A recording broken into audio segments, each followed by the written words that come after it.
Voilà, mesdames et messieurs, bienvenue dans votre émission Écoutez l'invité TV. Suivez votre émission chaque vendredi à partir de 20h30 et rediffusion chaque dimanche à partir de 16h30. C'est votre chaîne Shalom TV. Nous sommes sur TNT, nous sommes sur Bissat et nous sommes aussi sur YouTube. L'appel c'est Matala Congo TV. Au monde tout est allé rebâtir. Toujours tous à la casquette c'est allé rebâtir. Tous à rappeler on fait un message à rebâtir. Tuza kunate tuza awa na miso message tout ya rebati boyoka ngo awa na ngonga ona temeli boso na bino boyoka ba message tout etali rebati comme d'habitude na plateau na ngana zaka toujours na seconde nga auto kabla plateau na yenela to robeta masomo metali femme de valeur le to royeba qualité nini o senga moi si azana na valeur to robeta bela masomo entre nous lelo na osenga susu merci beaucoup na préseli. Ce qui vous a eu le bâton, on a régi à tirer la photo et après il y a pour son nom maman et rebati. Maman rebati ou barata qui milulu il y a le 8 mars. Et ça annulé était mais pour ça qui ont vu que maman me belé na kati ya ONG bazanga di ba carton ngai to ça nango na ezala eleka dans les bons. Milulu na ça les 30. Tout coup dans les 30 na quartier 4 avenue Bongwano. L'église méthodiste libre to ça na pour kabola maputa. Après tout à l'heure, tout à sous dimanche, vous avez dit, rien à sous que ça dimanche, toujours kaka, na bon on a numéro 70, quartier 4, église méthodiste, libre, tous en a pour nous passer un message de tous en a pour nous. Kabula, oyo, bandeko bakozwa, comme Matéa, comme Lipambo. Merci beaucoup na kosenga la poésie, merci beaucoup na kosenga la première dame, na sa poésie, Stevie Batila. Na se plaranenge poésie, il y a bien à vie.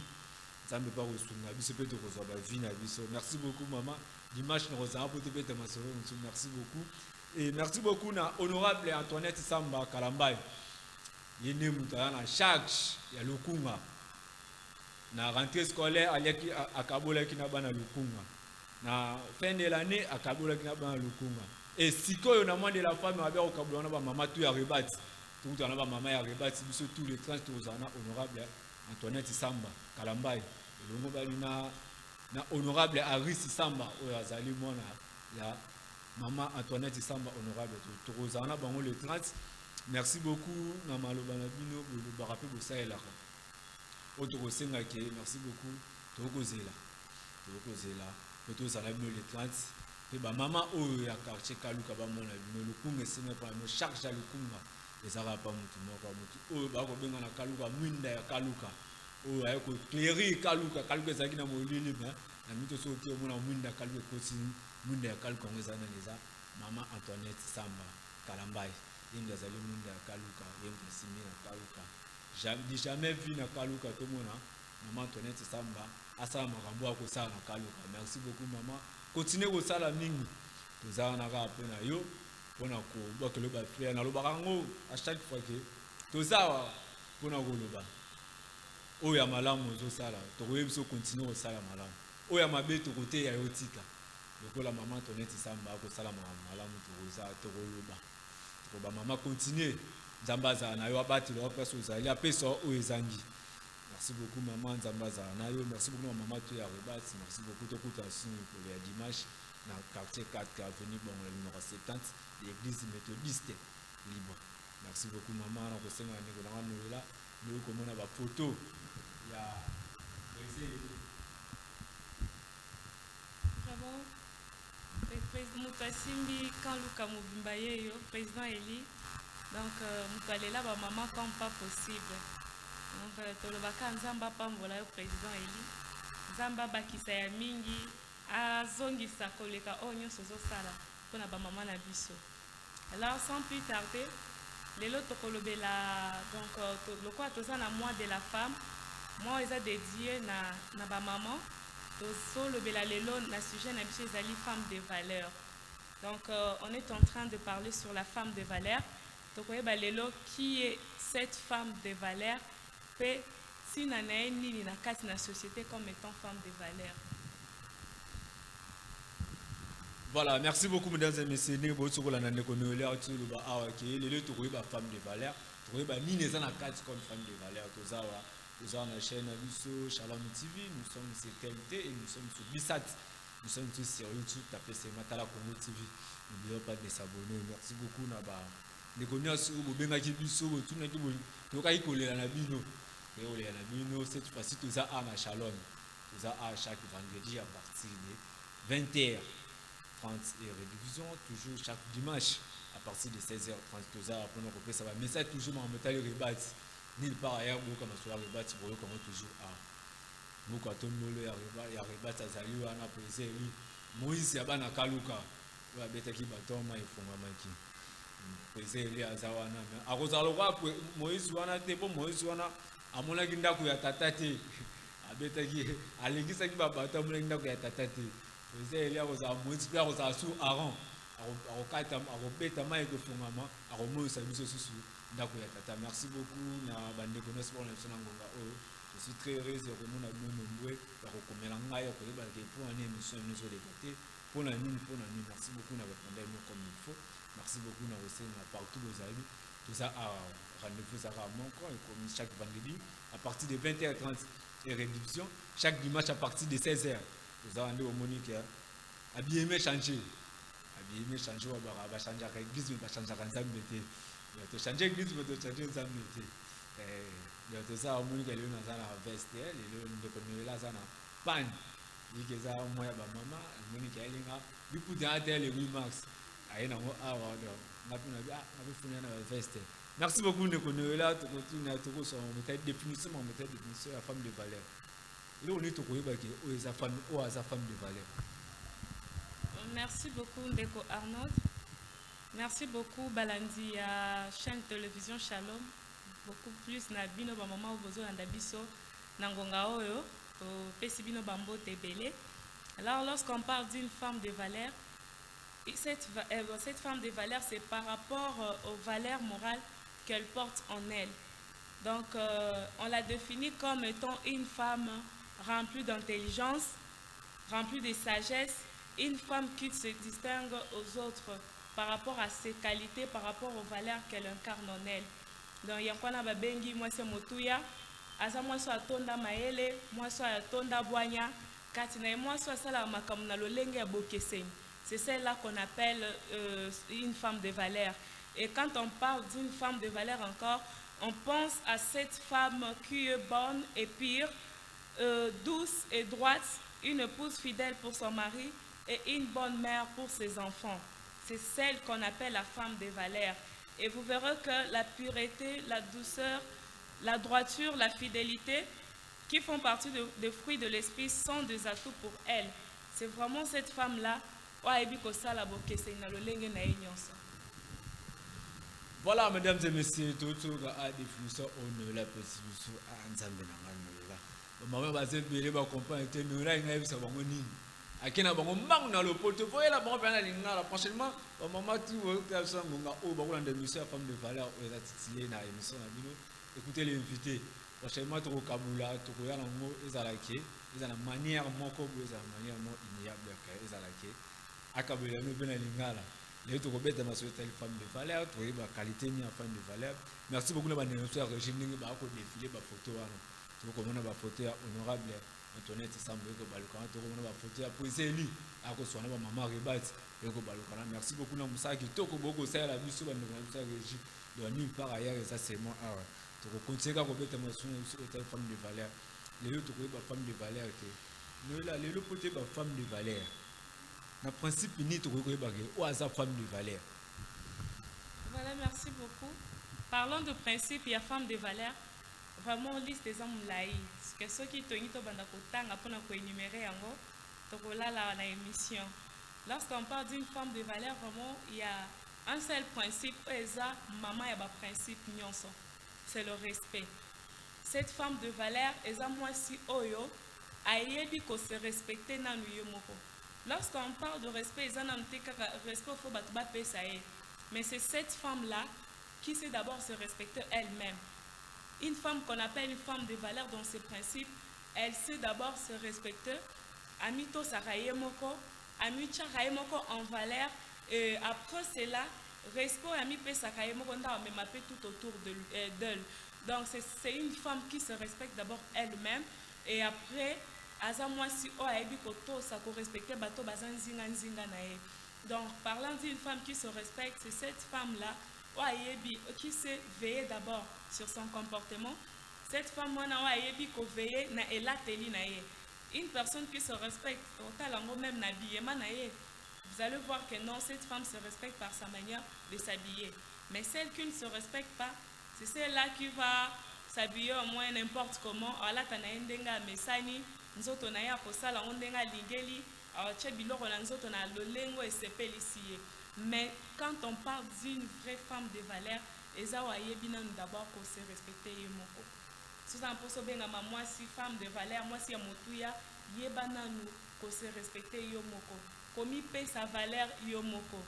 Respect au yozomi pesa na yomozo pesa na bomoto na yo. Quand les gens qui sont tout autour de toi bazomona nde bakozoni c'est là le même respect. Parce que quand on est femme souvent on a tendance à se dire que non nazana posa batuba respecter ngai, tu attends à ce que les gens te respectent. Mais yeba que respect aux autres la batuba pesa yo wana commence d'abord à te respecter toi-même par ta façon de faire les choses. Yango eza principe ya munene pour la femme de valeur. Merci. Voilà, merci beaucoup. Totoka a nous là a tolu banabiso a principe ni ba ko yeba ki wa za femme de valeur. Ki ba principe a nisi mutu. Tuni ke bandeko ba ko landa biso na ngonga o ba na ndako. Parmi ba principe o nous là le est aux en carte. O pas monique nous là za ba principe na a ba argument na a ba opinion na e ke monique o se pe na ngote. Plaka na ngovi.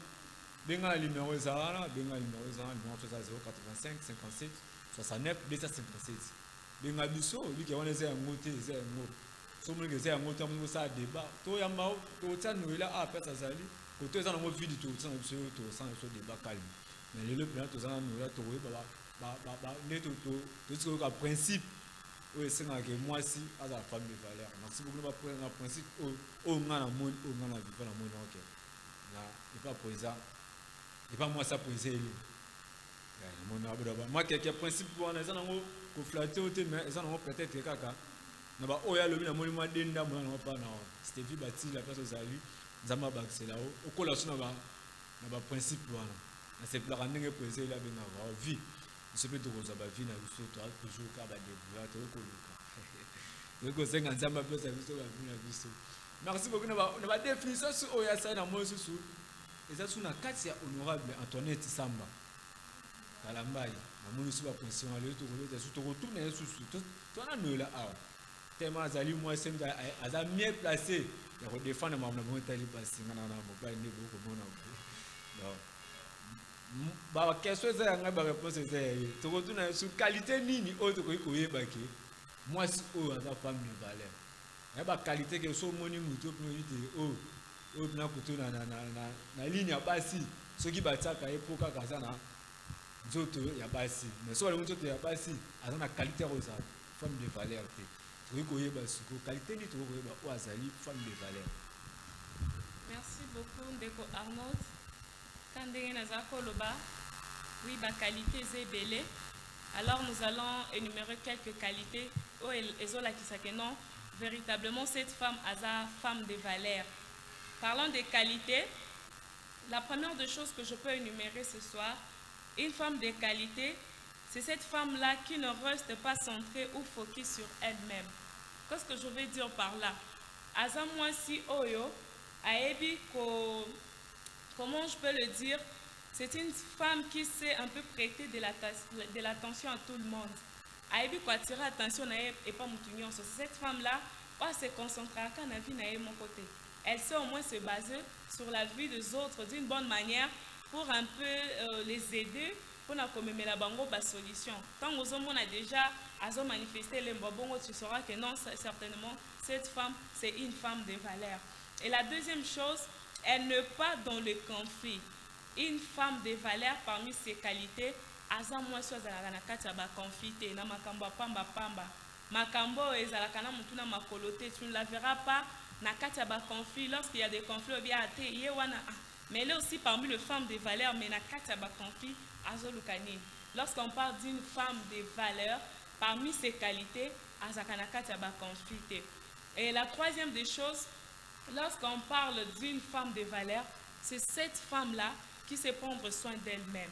Moi, si oyo ayebaka kozwa soin ya nzoto na ye, moi si oyo ayebaka entretenir bomoto na ye, c'est celle-là qu'on appelle une femme de valeur. C'est parmi les qualités qu'elle incarne en elle. Ayebi kozwa soin ya nzoto na ye, ayebi kozwa soin ya bomoto na ye mobimba. Donc c'est cette femme-là qu'on appelle une femme de valeur. Lorsque vous voyez des gens tout autour de vous, mais elle sait, en tout cas il ne faut pas confondre parce qu'il y a de ceux-là aussi qui savent comment prendre soin de leur corps, mais qui ne sont pas en réalité des femmes de valeur. Par exemple, tous un exemple, moi si Oyo, oui, elle est propre, à Sokolara comme il faut, à l'atra comme il faut, mais il faudrait savoir maintenant quel genre maintenant d'habillement, quel genre d'accoutrement qu'elle porte, quel genre d'habit qu'elle porte. Parce que comme je venais de le parler, quand je parlais sur le respect, comme étant de principe, il y a femme de valeur. J'ai dit qu'une femme de principe, une femme qui se respecte, c'est celle-là qui sait aussi comment s'habiller, qui s'habille décemment, qui sait mettre en valeur son corps par sa manière de s'habiller. Et tout de suite là, je venais de dire que non, une femme, parmi ses qualités, c'est aussi celle qui sait prendre soin de son corps par sa manière de s'habiller. Mais il faudrait aussi savoir de quelle manière il faudrait s'habiller. Et la cinquième des choses, c'est cette femme-là. Et la quatrième des choses, pardon, c'est cette femme-là, elle qui sait bien être dans sa peau. Donc c'est un peu similaire, comme je venais de le dire, celle qui sait prendre soin de son corps. Et aussi, c'est cette femme-là qui sait toujours, et une femme honnête, voilà. L'honnêteté aussi fait partie de ses qualités comme étant une femme de valeur. Merci beaucoup. Voilà, mesdames et messieurs, nous sommes tous là qui nous est là, nous allons continuer à toujours définir le saut et nous allons bien une femme de valeur. Nous allons citer, nous éviter nos contenus et nous. Il y a mon mouton à défendre, bah acte n'a pas mon problème que sa femme de valeur, bah femme de, on a qualité, on a qualité. Je me souviens encore, on a poussé le mouton, je te salue ma belle. Parce que la qualité de la femme de valeur. C'est parce que salut. On a tenu le bambou te belé. On a monné la qualité de oui, la femme de valeur. Apparemment, on a su Eframa. Eframa qui est ce? Ah, yangande qu'on a monné aussi la qualité.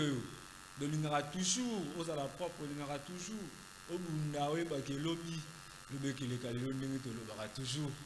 Comme mon doigt de la bise, le bec et les calés, on a toujours pas Eframa qui c'est toujours à Kawana pour Angali. Le bin n'a rien et ça femme de qualité, tout ça toujours dans nos lait à trop bête à ramasser ma femme. Trop bête ma souris femme. Mais ça, tu arrives à te ressembler à la négotu, bana, lukunga, négotu, bana, galema. Tu as un ONG encore depuis Kaluka, Zara Kaluka.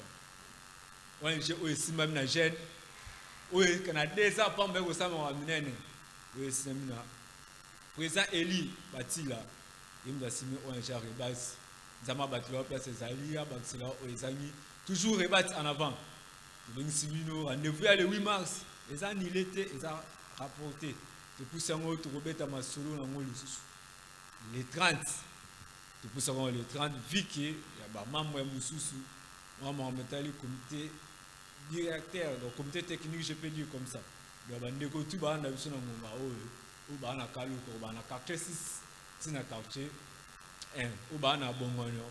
On a pour ça qui les là qui trop normalement qui vont qui trop mais là ça qui a mis les années il était il y a qui m'a raté il y a Zali Moïse il y a bana Kaluka Zali Moïse na bana Kaluka interpelle Zali Aaron ya rokaitsa mai rokaitsa bino akokomisa bino lisusu et pas tata Zali Moïse Zali lisusu Aaron donc président Elisa Mbabati la place Zali merci beaucoup na comité tout ya rebat place Zali merci beaucoup na kosenga bi place Zali pour continuer les sous na koya na ba réunion dimanche tokuta na wana na bango la numéro 70 l'église méthodiste libre et pas ya pasteur Maso Ilunga pasteur Maso Ilunga na continue message eux on a appelé na posana ya mo na plateau to beta bi makambo ka spiritualité to solo on peut na yo to rozana ni là comme il faut. tokobeta masoya on a pasteur. Merci beaucoup pasteur na ba prière na yo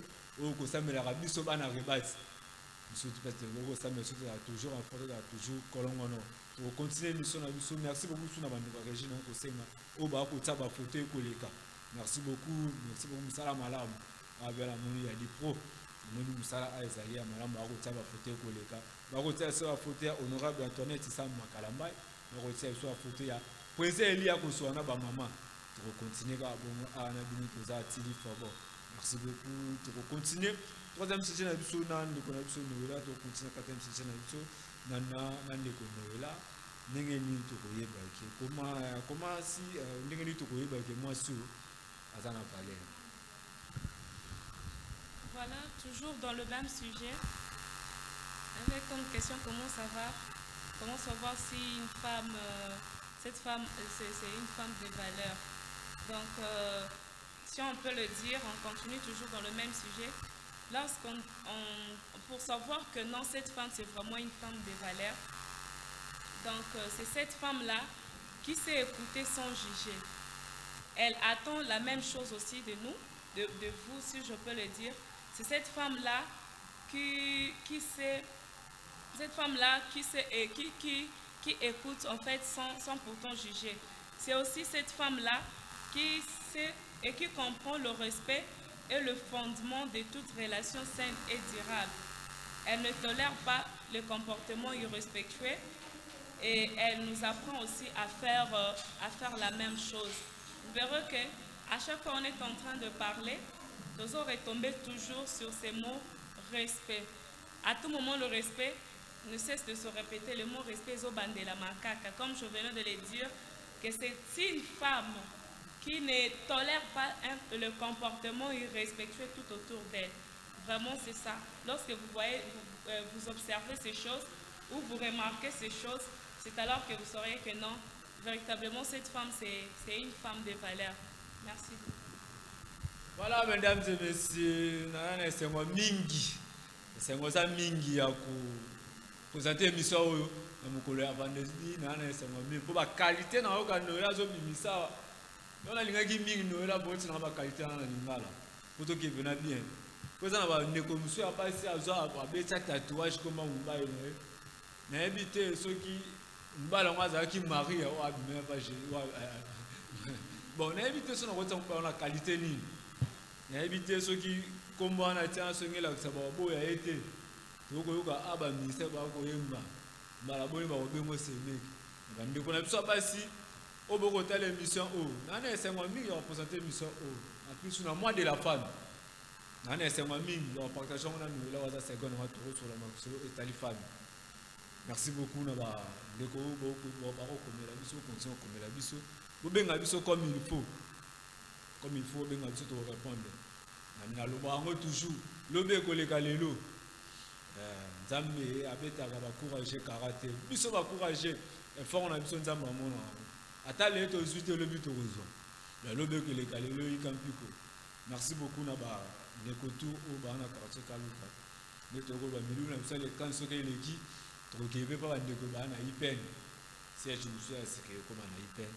Ninge ko senga ke merci beaucoup na honorable Antoinette Samba Kalambai, merci beaucoup na honorable Aris Samba. Merci beaucoup na maloba na bino boza batu oyo to na posa na bino bato baliaka na population. Bino opesa na batu mukongote. Na rentrée scolaire bozaki na ba lukunga. Na fin de l'année bozaki na ba lukunga. Lelo na le 8 mars bozaki na ba ya lukunga. Pardon, na mois de la femme bozaki na ba ya lukunga. Tokutana kaka na honorable Antoinette Samba le 30 tozala na biso tout ba mama ribasi honorable Albert Oya ako 6 mois na biso tokozela o mama tebi ke ozali na mito zali mwinda ya Kaluka mwinda ya lukunga prochainement tokoya na ba polo oyo ba photo ya mama Antoinette ba pena mwinda de jamais vu na Kaluka mama yé ça fait plus de 25 ans. La maman veuve balelaka na Kaluka. Mais lelo maman ikolela na bango. Akolela bango abi qui a été les 30 na ozana bino. Les 30 tozana maman face à face avec tozana maman. Maman tozana maman komuna ba maman veuve.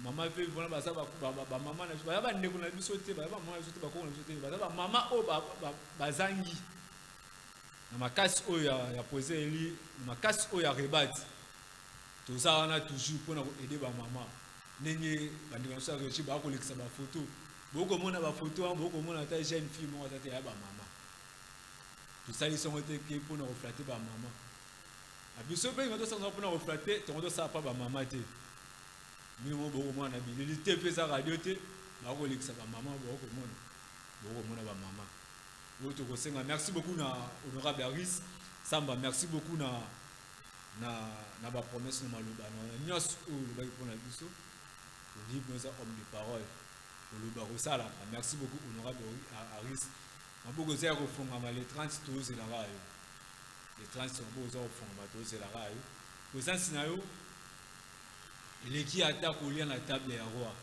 la toi na posa présence na yo donc présence na yo ata benga la lien la table ya roi na oboya donc c'est la présence sur les 30 merci beaucoup honorable Aris Samba merci beaucoup parce que vous allez merci beaucoup Kaluka déjà to mwinde ya Kaluka yo ça fait plus de 25 ans maman bana kati ya Kaluka balela ka maman veut balela ka nana ko sunga biso nana ko aider biso et lelo to zumwinda maman Antoinette Samba Kalambai yemta na mwinda ayako take ba maman veuve o bana Kaluka ala posa mona ba on sino molise ta mona ba on éclairage merci beaucoup honorable et merci beaucoup toujours le tobaka bokoyoka ba message ya vrai awa toza sur connecté toza à Shalom TV nous sommes sur TNT nous sommes sur Blue Sites et nous sommes sur YouTube tapez c'est Matala Congo TV au moins la image tout ya rebati na o na no tala te na TV boso beti na YouTube pour moi na merci beaucoup na équipe technique mobile ya Shalom TV na musala ya malamu ba ko sala biso ba ko likisa biso ba photo awa mana kati ako mona ke o ko mona ke ba mama ba ebele atemi liboso na bango koyebisa bango ezali préseli o nana ipreseli te préseli wana azali Moïse ya bana Kaluka Moïse ya bana Ngalema azali Moïse azali susu Aaron akobeta mai to kokatisa akokomisa biso lisusu na ndako tata ndenge akokomisa ka bango na ndako tata merci beaucoup na préseli to continuer ba session na biso na ndeko na biso Noela ndenge za to continuer ko décortiquer mission na biso ndeko Noela on resenga ndeko Noela to koma na mission na ndeko Noela o to koloba comment devenir une femme de valeur. Merci beaucoup pour la question. Mais c'est si simple, monsieur Arnold. Comment devenir une femme de valeur? Donc, je dirais que la réponse est simple. Donc, pour toute femme, toute jeune fille, toute jeune maman, toute personne qui a eu l'opportunité de nous suivre dans cette émission, elle comprendra seulement et simplement qu'est-ce qu'il faut faire pour devenir une femme de valeur. Alors, le jeu est simple. Sokolingo comme moi si à Motuya, Nandenge tolobeli na émission ezaka que makam o nyonso ba valeur nyonso ba principe ba qualité auto énuméré na kati na émission yo esengelo mettre en pratique. Baloba toujours ya malamu tozwa ya mabe totika. Donc cela était dans notre intérêt à tous ou à toutes de pouvoir parler sur ces choses parce que nous voulons un peu. Donc, moi, si à comme na dimension, moi, parce que la femme doit comprendre réellement que non, elle a une place dans la société, elle a un rôle à jouer dans la société. Alors, pour arriver à être cette femme qui joue un rôle dans la société, il faudrait être cette femme de valeur. Moi, si alors, comme il nous a été demandé comment faire pour devenir cette femme de valeur, le jeu est simple, en tout cas, je vous dirai nos moments. Le jeu est simple, il y a qu'on mettre en pratique, il y a cultiver la qualité auto-énumérée dans l'émission, le principe auto-énuméré dans l'émission, il y a femme de valeur. Alors c'est alors que tu arriveras à être ou à devenir cette femme de valeur. Merci. Voilà, mesdames et messieurs, nous sommes tous là, nous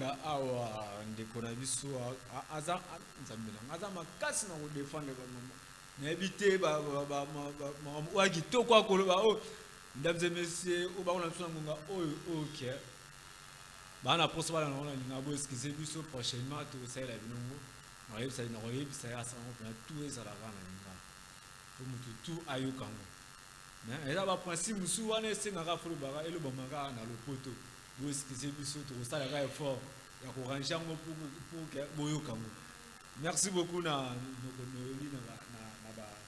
ba réponse ya bien au côté ça ba maman ba ko na biso na merci beaucoup na continuer que ba ndeko na biso la rebate vous allez toujours sur deux simana to ke kaluka liboso ndeko oyo bayebike bana posa kosangana na rebate numéro ya mwana ezala ndeko oyo aza na posa balobela eloko nde bakolobela mama honorable Antoinette Samba Kalambai mpe honorable Aris oyo azali mwana ya mama so oza posa mpe balobela yo numéro na biso ya mwana comporte biso oza posa basala publicité eloko na yo oza na posa basouhaite joyeux anniversaire oza posa nyonso oyo kosengeleka na meda na media numéro na biso ya mwana komela biso merci beaucoup na komona tout bakolanda émission na biso merci beaucoup na neutralité sans complexe depuis Kaluka merci beaucoup na Gloire Bondo et merci beaucoup na DJ Sani Mayeso merci beaucoup parce que salut mon frère tu continuer tu as posa na bino boya na rebate aussi na rebate et merci beaucoup na moni les tontons merci beaucoup les tontons de Kinshasa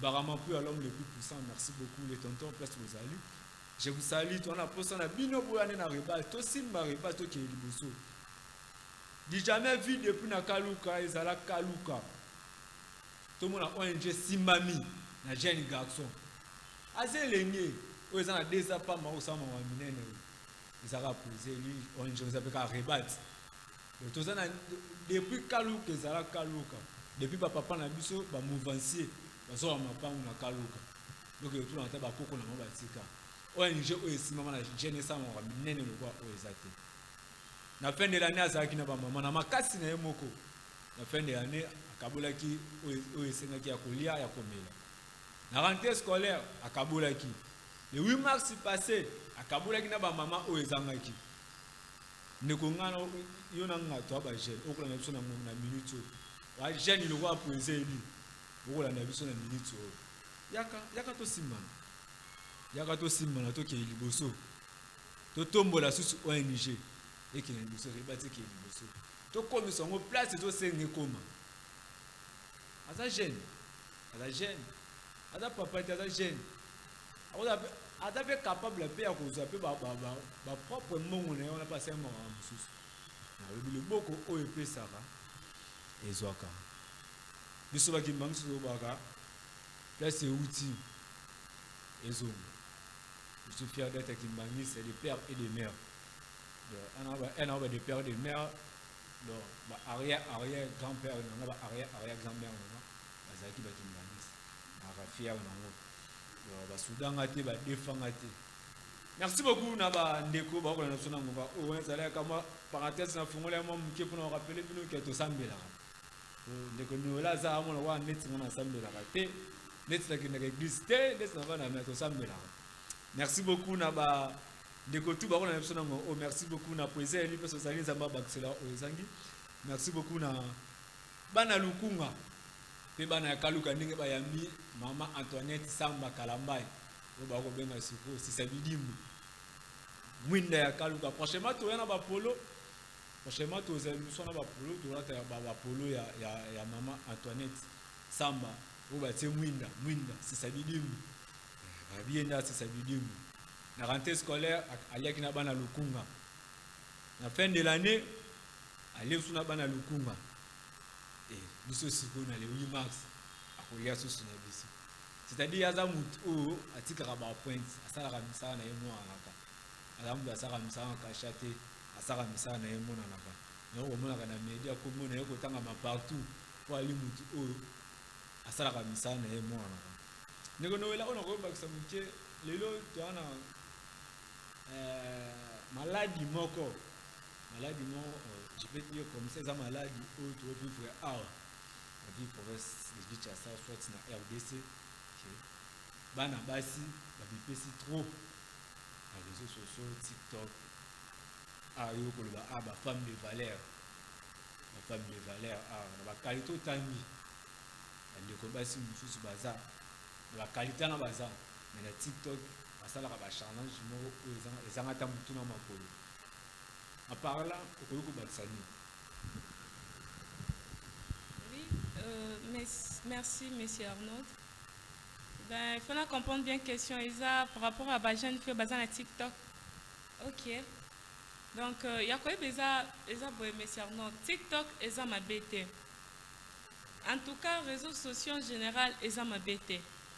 Problème, ils ont commandé na o etali utilisation ya ba jeune fille na lolenge nini bazo sala ba TikTok bazo sala ba réseaux sociaux parce qu'on verra que quand na TikTok moi connais y a des personnes bazo sala ba commerce na bango et ça na bato ba fournir ba boutique en ligne bazo sala ba business na bango sur les réseaux sociaux wana eza bato yo bandimi kozwa TikTok comme étant donc si je peux le dire comme entreprise na bango d'une bonne manière pour na ko faire la publicité, il y a l'activité na bango.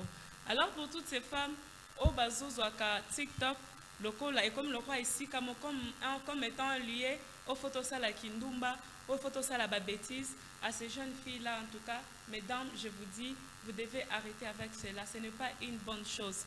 Moi, la message toujours que le lelo eza ebiso tozo monango, mais lobi to ebite.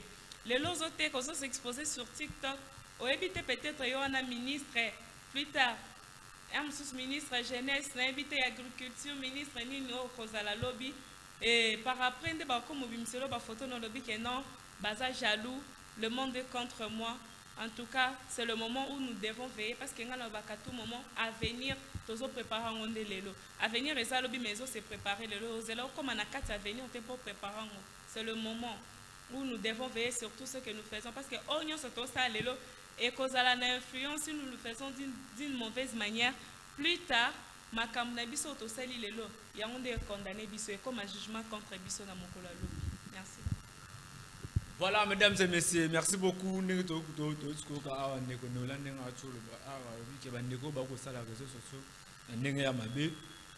ça, c'est un simple footballistique. Batebele na ndenge ya réseau, ba ko sala vente na bango ligne.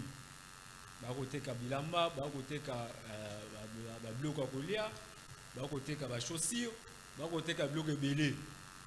Mais ndeko oyo mona ke le de la muki ko to moni dossier 15 000 ebini. Le de la muki ko to moni étudiant Simon ko na IEC.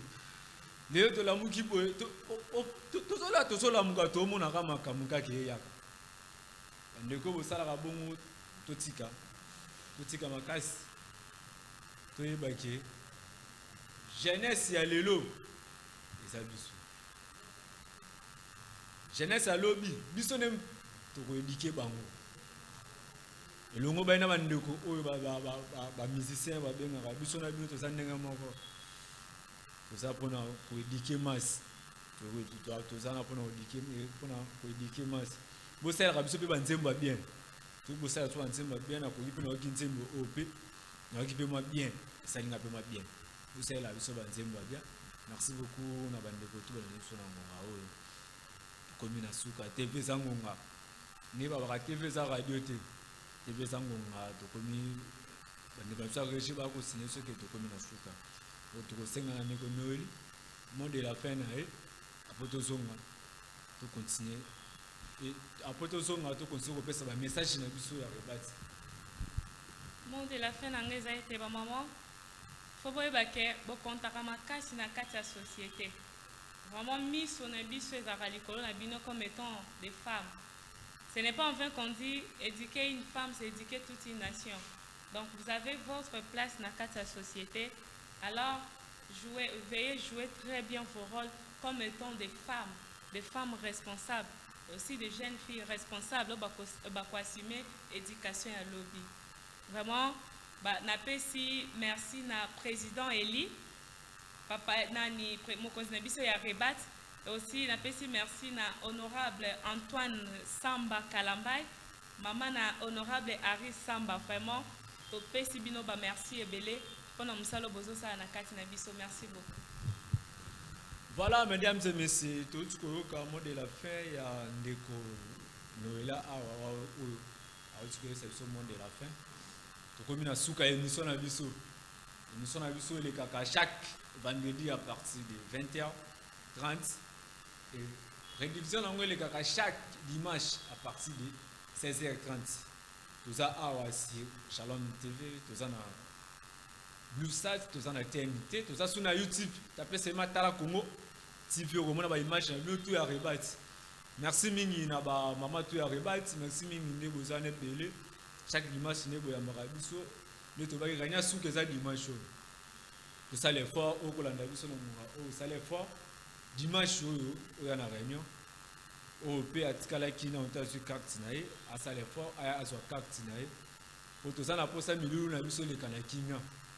On a posé mieux c'est des canakimia ba donc on a mis au bâtir rebati misu ni nazali boso on appelle le cola pasteur on appelle le cola tata donc ni nazali wa représenter rebati ba donc on a mis tout ba ko thème la rebati o ba ko thème la poésie eli nazali awa na makasi o pasteur Masai Lunga za nango papa tana musika na sengi loboko ne kitela ngana tsa bango na tse bango musika na tse bango fe basukana bayate message na ko partager ba mama o ba ko na biso na monga o yebi ke oza moko na biso na rebati ke to komi na mululu wana ke oza na carte te neko na sengi loboko pasteur Masai Lunga kitela nga na transférant pas na place ozali o yate na ko senga mingi na la première dame na mama Stevie Batila mama ya Israël Batila garçon ça va